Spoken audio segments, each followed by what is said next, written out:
What if I told you that while you were unwrapping Christmas presents in 2025, a single transaction was taking place that would determine who controls the future of artificial intelligence for the next decade? No press release, no fanfare, just a $20 billion wire transfer that made a company worth $7 billion suddenly disappear into the hands of the most powerful chip maker on Earth. This is the story of Nvidia's Christmas gamble and why the AI industry will never be the same. On Christmas morning 2025, Nvidia dropped a bombshell that sent shockwaves through Silicon Valley. They announced a $20 billion deal to absorb Groq, a high-speed chip startup that was supposed to be their biggest threat. But here's where it gets interesting. 3 months earlier, Groq was valued at just under $7 billion. Nvidia paid nearly triple that amount for a company that wasn't even for sale, using pure cash from their war chest. And they structured the deal in a way that might let them bypass federal regulators entirely. So what just happened? And why should you care? Because this deal reveals the brutal truth about the AI gold rush. The era of scrappy startups challenging the giants is officially over. Welcome to the age of consolidation. Let's break down exactly how Nvidia pulled off the most aggressive power move in tech history. First, let's talk about the money, because these numbers are absolutely insane. September 2025, Groq closes a funding round at a $6.9 billion valuation. Investors like BlackRock, Samsung, and even Donald Trump Jr.'s 1789 Capital pour money into what they believe is the next big thing in AI hardware. December 24, 2025, Nvidia shows up with a $20 billion offer. That's not a premium. That's not even a generous offer. That's a statement.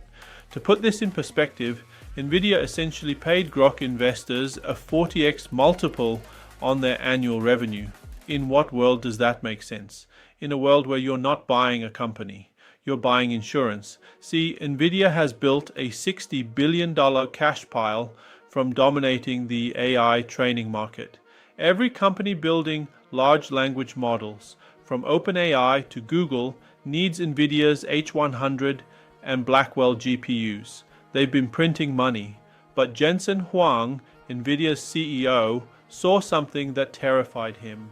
The AI market is shifting. We're moving from the era of building AI models to the era of using them.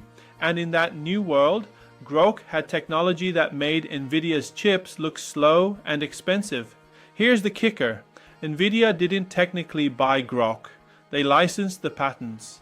They hired the founder and top engineers. They acquired the core technology. But they left a shell company called Groq Cloud, operating independently. Why the complexity?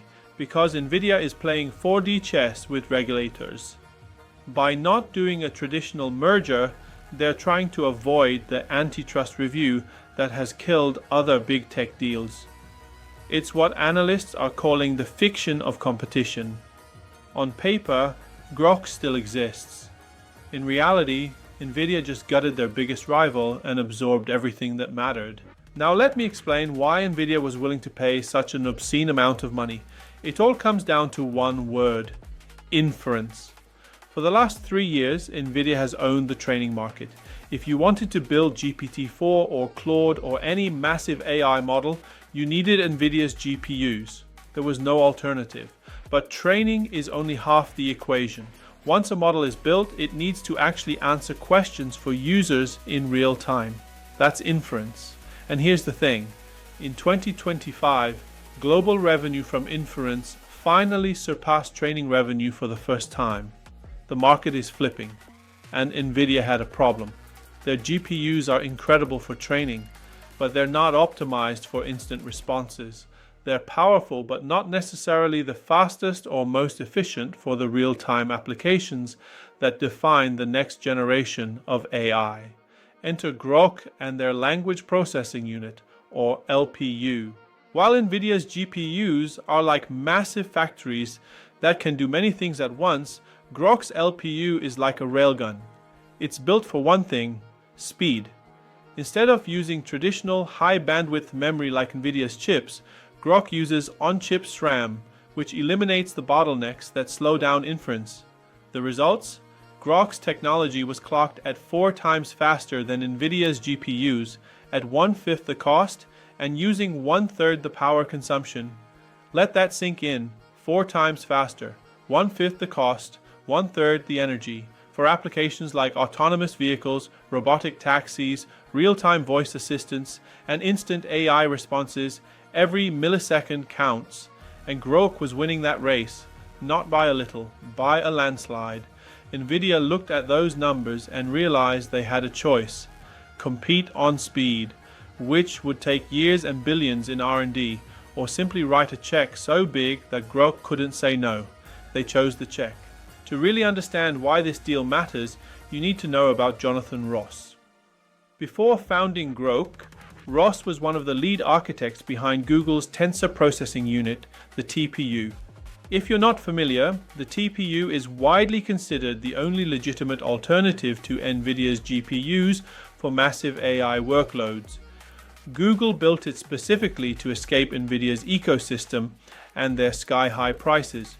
Ross took everything he learned at Google and refined it into Groq's LPU architecture. He essentially created a roadmap for how to bypass CUDA, Nvidia's proprietary software, that keeps developers locked into their chips. And this is what really scared Nvidia. It wasn't just Groq, it was the pattern. Google built TPUs, Amazon built custom chips. Meta is working on their own ASICs. Every major tech company is trying to escape Nvidia's monopoly pricing. Groq represented a future where startups and smaller companies could also break free. By hiring Ross and his team of ex-Google engineers, Nvidia didn't just acquire technology, they neutralized a systemic risk to their entire business model. As one investor put it, this is a $20 billion insurance policy. Nvidia is making sure that while they continue to dominate training, they also control the future of inference. They're building a moat so wide that no one will be able to cross it. Now here's where this story gets controversial.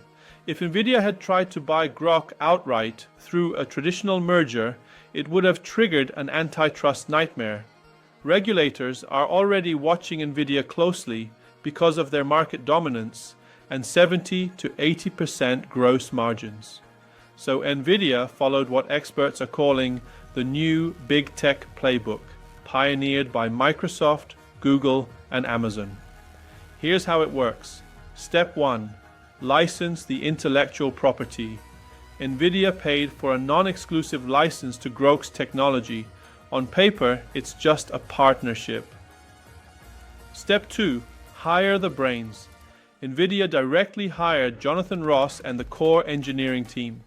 These aren't just employees. These are the people who built the technology. Step 3. Leave a shell. Groq Cloud, the commercial business, technically still exists as an independent entity.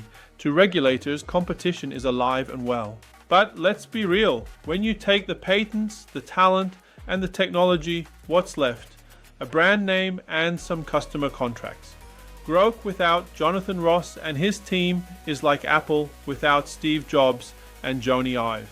It's an acqui-hire that guts a competitor while maintaining the fiction of independence. And there's a political angle here too. Remember how I mentioned Donald Trump Jr.'s fund invested in Groq?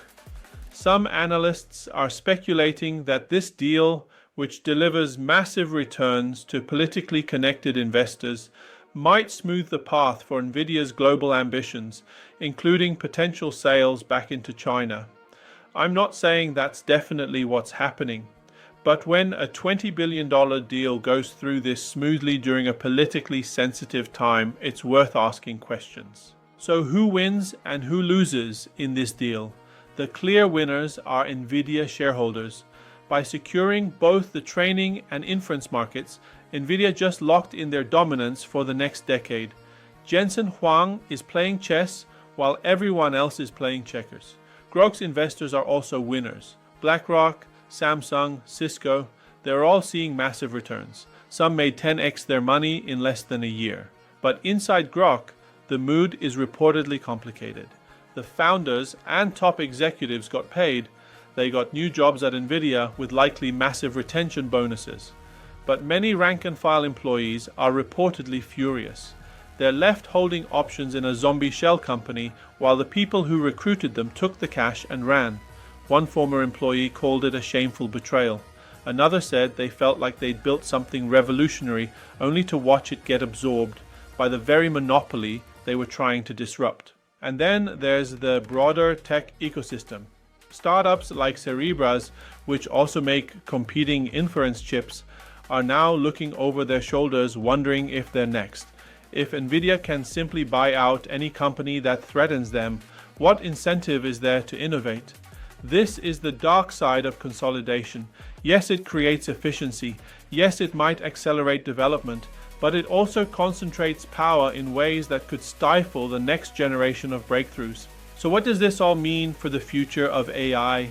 Nvidia's $20 billion Christmas strike marks the end of an era. The Wild West days of scrappy startups challenging the giants are over. We're entering the age of hyper-consolidation, where the biggest players use their cash hoards to eliminate competition before it becomes a real threat. Jensen Huang is making a bet that the future of AI won't just be smart, it will be instant. By combining Groq's ultra-low latency technology with Nvidia's global manufacturing, scale, and distribution, they're building a platform where AI feels as responsive as human thought. The message to the rest of the tech world is crystal clear. Nvidia will pay any price to stay on top. And if you're building something that threatens them, you have two choices: sell or be crushed. The AI race didn't just get more interesting on that quiet Christmas morning. It might have just been decided. If this video opened your eyes to what's really happening in the AI industry, hit that subscribe button because we're just getting started. The consolidation wave is accelerating and there are more deals like this coming. Drop a comment and let me know. Do you think this deal is good for innovation, or is Nvidia becoming too powerful? Are we watching healthy competition or the birth of an AI monopoly? And if you want to understand how we got here, check out my video on why every tech giant is trying to escape Nvidia's ecosystem. I'll link it in the description. Thanks for watching and I'll see you in the next one.